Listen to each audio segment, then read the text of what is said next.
Salut, c'est Vince sur Histoire de vinyle, première vidéo consacrée au rock psychédélique sur la côte Est. Je vais un petit peu tricher puisqu'il s'agira de parler de groupes qui se sont formés à l'est du fleuve Mississippi, tout ça pour inclure en fait des groupes de la région des Grands Lacs, de Chicago et de Détroit. Alors, la côte est des États-Unis, c'est la porte d'entrée des colons britanniques au XVIe siècle et bien sûr jusqu'au XXe siècle. C'est pourquoi l'influence des musiques traditionnelles en provenance des îles britanniques et donc la folk va être à la racine des styles musicaux de nombreux groupes psychédéliques sur la côte Est. Bien sûr, pas uniquement, le blues jouera un rôle très important beaucoup plus tard, et puis aussi le jazz, puisque bien sûr New York, c'est une ville très importante pour le jazz. Ça a été un petit peu difficile de faire une sélection d'albums et de groupes pour illustrer cette région des États-Unis à la fin des années 60, au début des années 70.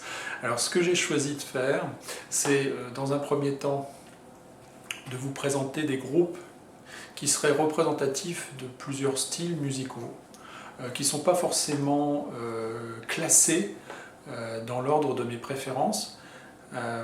Ce sera plus le cas pour la deuxième vidéo peut-être. Il y a des groupes que j'adore ici, des albums que j'adore, que j'aurais volontiers mis si j'avais réalisé un classement qui serait apparu peut-être plus tard. Mais bon, la diversité est tellement importante, je pense que c'est peut-être le bon choix. Et puis je terminerai en fait justement avec un focus sur la région des Grands Lacs, parce que je pense que le rock psychédélique, ou le hard rock, ou le punk rock, voilà, et une étiquette qui va très très bien à beaucoup de groupes de ces régions plus industrielles, en tout cas au cœur des grandes villes. Alors je vais commencer tout de suite par un groupe qui n'est pas un groupe de rock psychédélique. Vince, quand même, tu nous l'as fait à chaque fois. Oui, je vais le faire ici encore une fois, et je pense que vous allez comprendre. Ce groupe, c'est The Paul Butterfield Blues Band, The Butterfield Blues Band. Ici, c'est le deuxième album du groupe, East West. Donc on comprend bien que la tentative est de jeter un pont entre l'Est et l'Ouest. Bien sûr, le Paul Butterfield Blues Band, c'est la racine est au blues, mais alors au cœur de cet album, qui est par ailleurs tout à fait excellent, qui est sorti en 1967, ici vous avez l'édition néo-zélandaise de cet album, vous avez un morceau, East West, pour le coup, avec un solo de guitare d'un certain Michael Bloomfield, un des grands guitaristes qui n'a pas eu la carrière qu'il méritait selon moi, et qui produit un solo de guitare avec des sonorités très très orientalisantes, une improvisation qui est très très claire, mais quel brio dans son solo, et ce solo de guitare va influencer, je pense, énormément de guitaristes de rock psychédélique aux États-Unis. Donc, indispensable selon moi, et une introduction au rock psychédélique sur la côte Est.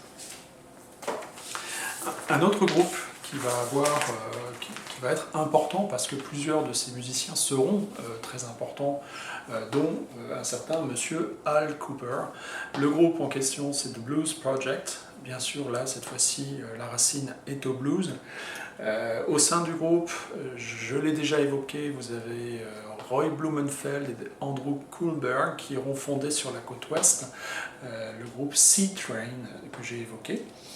Et puis vous avez aussi le guitariste Danny Kalb, excellent également, trop méconnu. C'est un superbe album avec des titres aussi importants dans l'histoire de rock que sont I Can't Keep From Crying, qui a été repris par 10 Years After, mais aussi un autre titre vraiment superbe, c'est A Flute Thing. Donc voilà, l'influence est blues, mais par les libertés, l'allongement des morceaux, l'utilisation de l'orgue bien sûr avec Al Kooper et la guitare de Danny Kalb. Superbe album ici, donc sorti en 1967. Alors, un groupe qui pourrait faire penser au premier boys band de l'histoire du rock, peut-être. Quand vous allez voir la pochette, bon, je pense que vous connaissez ce groupe. Ce sont les Blues Magoos. En plus, ils utilisent, un des premiers groupes probablement à utiliser avec les 13th Floor Elevators le terme psychédélique, psychedelic lollipop, c'est le titre de l'album. Alors quand je disais boys band, vraiment vous avez un petit peu l'impression, regardez ces coiffures à l'identique, parfaites, ils sont très très bien habillés, très très bien sapés ces messieurs. Bon, il n'empêche que c'est du garage rock psychédélique, c'est pas le groupe du siècle, mais ils vont avoir le mérite d'avoir composé quelques titres importants, dont We Ain't Got Nothing Yet, qui apparaîtra sur la compilation Nuggets en 1973. Il y a de très bons titres en fait sur ces. J'ai choisi de vous montrer les deux premiers albums, donc celui-ci 1966. Il y a des reprises bien sûr comme tous les groupes de garage rock, en tout cas la plupart d'entre eux, Tobacco Road par exemple, et puis de très bonnes compositions, toujours très courtes, très énergiques. Un bon disque. Pareil pour le suivant, Electric Comic Book, sorti en 1967. Alors ils vont sortir ensuite au moins 3 autres albums, franchement moins intéressants. Pour les amateurs de garage rock psychédélique avec des titres incisifs, si vous passez un petit peu la voix très haut perchée du chanteur, c'est très efficace. Il y a le fameux titre Pipe Dream sur cet album. Bref, il y a toujours quelque chose d'excellent. Il y a une autre reprise, il me semble. Oui, il y a Gloria, bien sûr, sur cet album. À vous de choisir.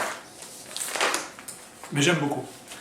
Alors, un groupe qui est extrêmement important du point de vue de la contre-culture.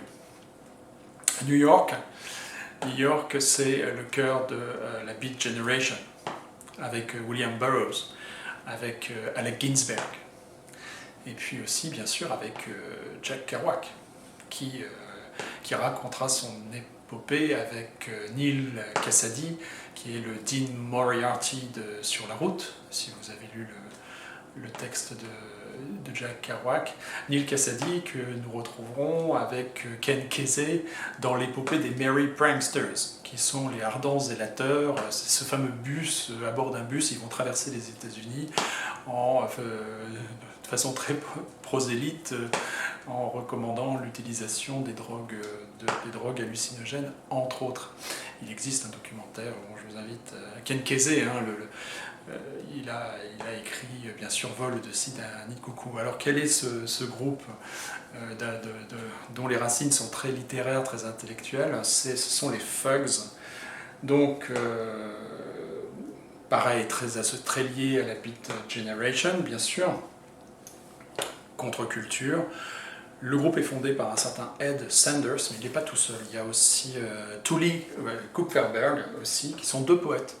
Ed Sanders va ouvrir une librairie dans laquelle les intellectuels, les écrivains vont se rendre, et aussi ils vont fonder ce groupe très contestataire, très calmement, très contre le conformisme.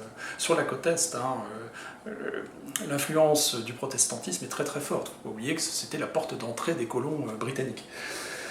Donc, ce ne sont pas véritablement des musiciens, ce ne sont pas de grands chanteurs, parce que le plus souvent ils déclament leurs textes, mais c'est certainement un groupe incontournable dans la contre-culture et dans le psychédélisme en général. Superbe pochette de Howard Bernstein, si je ne dis pas de bêtises. Oui, c'est ça, Howard Bernstein, qui est un peintre qui a réalisé plusieurs pochettes pour des groupes psychédéliques. Ici, leur premier album, donc, The First Album, est sorti en 1965 et il a été ressorti plutôt en 1966 sur le label ESP Records, un label très important à New York, puisqu'ils vont signer et permettre aux groupes les plus bizarres et avec les enregistrements les plus bizarres d'enregistrer, de sortir des disques, et aussi beaucoup plus riche d'un point de vue musical, tel que Sun Ra, qui enregistrera plusieurs albums pour ESP Records, et puis les Gods par exemple, et puis un groupe dont je vais parler tout de suite, donc les Fugs. Ce groupe dont je parle tout de suite, que j'aime beaucoup, c'est de la folk rock psychédélique. Cette fois-ci, ce sont des musiciens. C'est Pearls Before Swine, que nous pourrions traduire par la confiture au cochon. On est dans une approche littéraire, encore une fois, intellectuelle et très certainement contestataire, mais dans des univers beaucoup plus oniriques. Cette voix étrange de Tom Rapp, si vous connaissez, un peu nasillarde, c'est un superbe album de folk rock psychédélique sur ESP Records qui est sorti en 1967.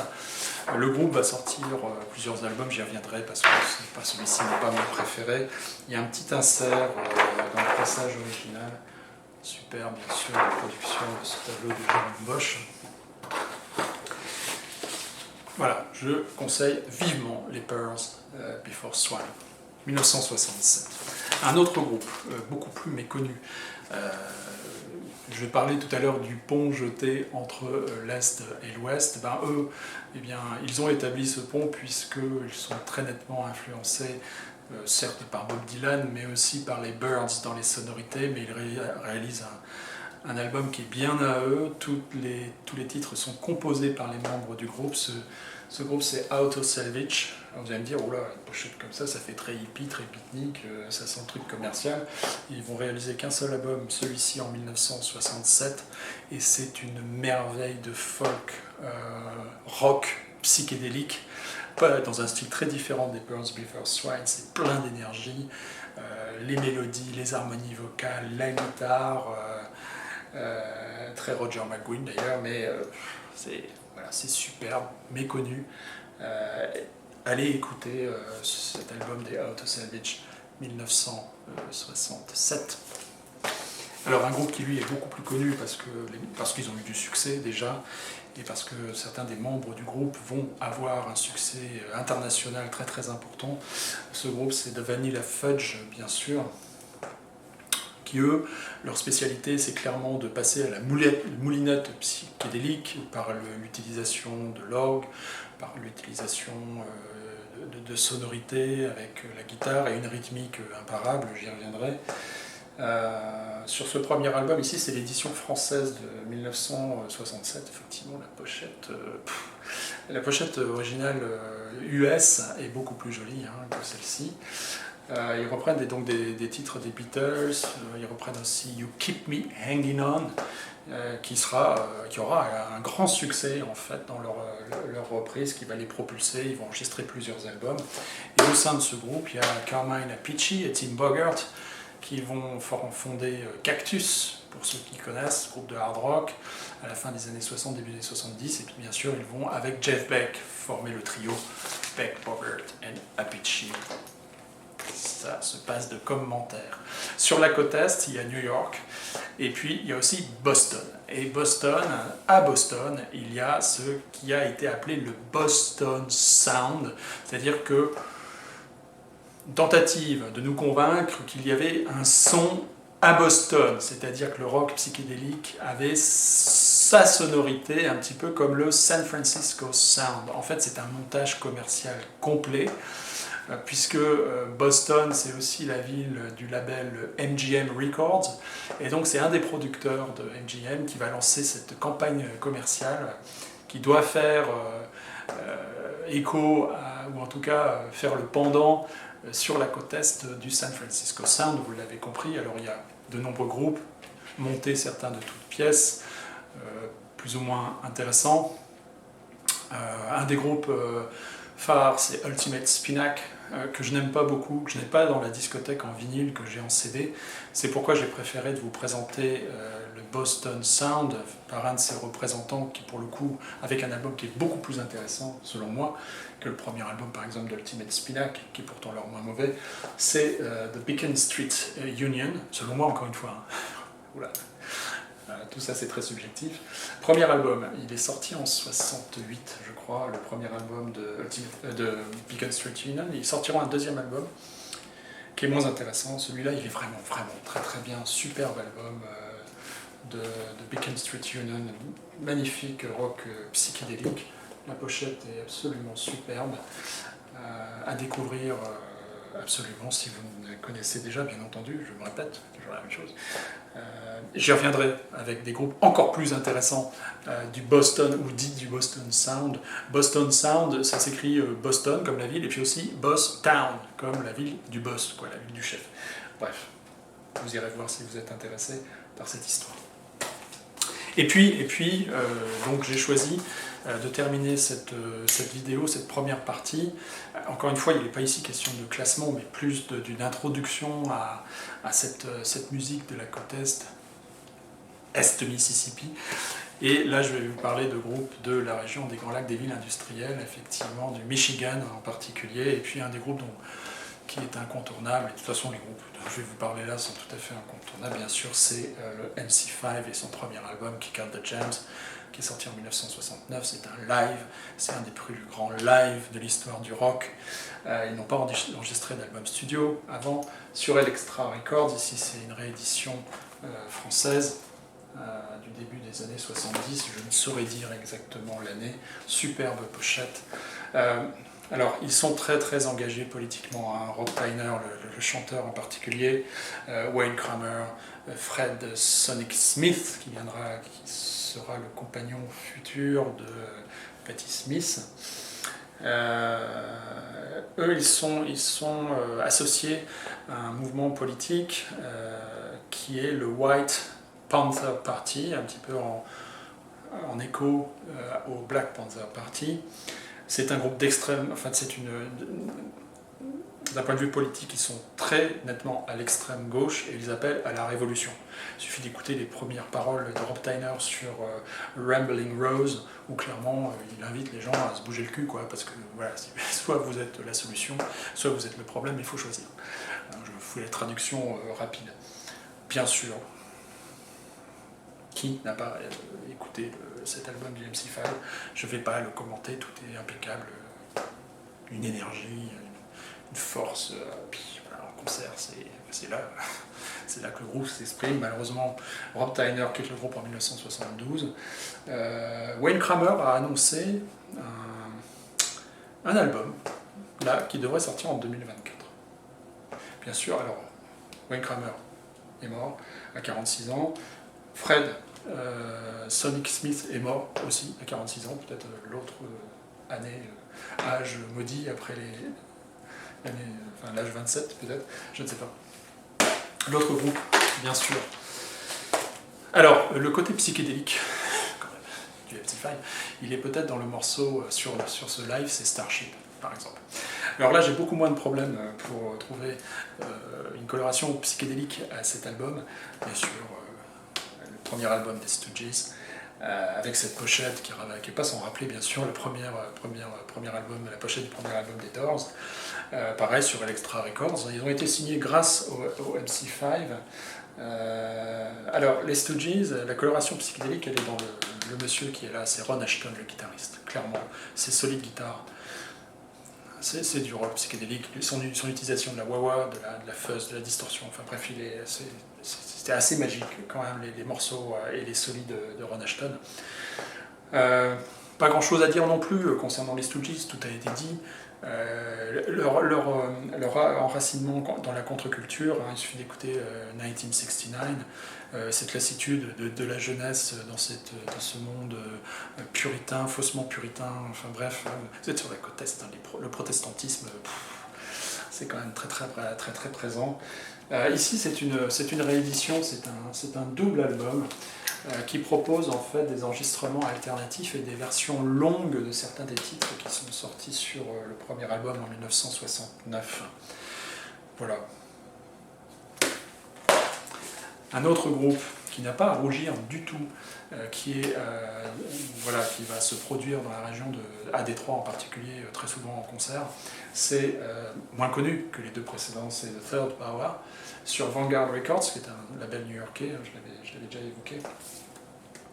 Power Trio, beaucoup d'énergie, peut-être un peu plus mélodique, un peu plus psychédélique que les deux groupes précédents, mais franchement, ils n'ont pas à rougir du tout du MC5 ou des Stooges. Malheureusement, eux ne feront qu'un seul album qui sort en 1970, c'est celui-ci, à redécouvrir. Ici, c'est une réédition. qui offre un livret d'une dizaine de pages où toute l'histoire du groupe est proposée, retranscrite, en particulier avec une interview des membres du groupe. Indispensable album de hard rock psychédélique, superbe. Alors, et oui, les groupes psychédéliques, enfin la musique psychédélique en tout cas, va se fondre dans la musique progressive éventuellement, puis aussi dans le hard rock. Un des groupes qui clairement montre cette transition, c'est Sir Lord Baltimore. C'est leur premier album ici qui est sorti en 1970, 69 ou 70, bref. Là, on est dans le hard rock, clairement, hard rock psychédélique.